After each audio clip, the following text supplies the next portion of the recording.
মানুষ মরণশীল। গালেবে গুমান হাকিমুল উম্মাত আশরাফ আলী থানভী রাহমাতুল্লাহি আলাইহি তার কাছে একজন জিজ্ঞেস করছেন, হুজুর, মৃত্যুর কি কোনো নির্ধারিত সময়সীমা আছে? হুজুর বলছিলেন আছে। বলে তা কেমন? বলে তুমি যেদিন জন্মগ্রহণ করছো সেদিন নির্ধারণ হয়ে গেছে, তুমি একদিন মৃত্যুবরণ করবা। এই মাদ্রাসা বামইল আমার এখনো মনে আছে, তখন স্যার পাড়াইয়া গেছিলাম, আব্বাজান রহমাতুল্লাহি আলাইহির সাথে আসছিলাম। যে মাদ্রাসা উদুদের আব্বা সহ যারা প্রতিষ্ঠা করছিলেন, এলাকার অনেক মুরব্বী আজকে দুনিয়াতে নাই। আব্বাজান রহমাতুল্লাহি আলাইহি তিনিও নাই। এমন একদিন আসবে, আমরাও থাকবো। মানুষ মরণশীল। একদিন আমাদেরকে সবাইকে দুনিয়া থেকে বিদায় নিয়ে কবরে যাওয়া লাগবে। দুনিয়ার ভিতরে যত জাতি বিচরণ করে সব জাতি কিন্তু পরকাল বিশ্বাস করে। হিন্দুরাও করে, খ্রিস্টানরাও করে, অন্যান্য বিজাতি তারাও করে। আমরা মুসলমান, আমরাও কিন্তু পরকাল বিশ্বাস করি। কথা ঠিক না? কিন্তু তামাম দুনিয়ার ভিতরে একমাত্র মুসলমান জাতি ছাড়া অন্য কোনো জাতি চ্যালেঞ্জের মাধ্যমে বুক টান করে, বুক ফুলাইয়া কেউ টিকতে পারে নাই, কোনোদিন পারবে না। একমাত্র দুনিয়ার ভিতরে মুসলমান জাতি আজকে দুনিয়ার মধ্যে চ্যালেঞ্জের মাধ্যমে গলা টান করে বুক ফুলাইয়া দুনিয়ায় টিকে আছে।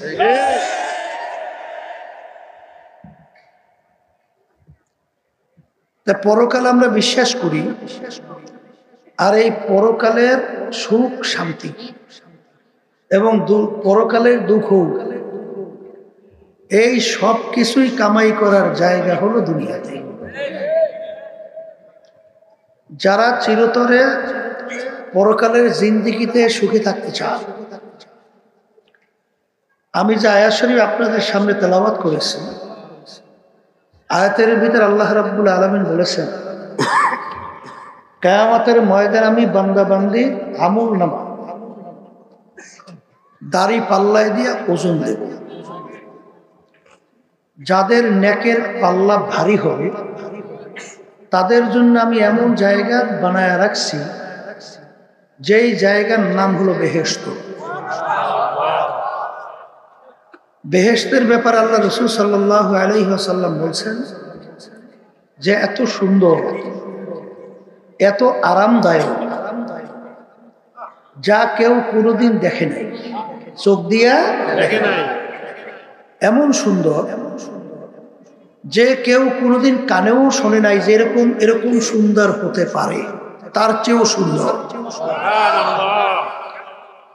আল্লাহ রাসূল সাল্লাল্লাহু আলাইহি ওয়াসাল্লাম বলেন, বেহেশত এমন সুন্দর জায়গা, আল্লাহ এত সুন্দরভাবে তৈরি করছেন যে কেউ কোনোদিন পরিকল্পনাও করতে পারে নাই যে এরকম সুন্দর হতে পারে, তার চেয়েও সুন্দর।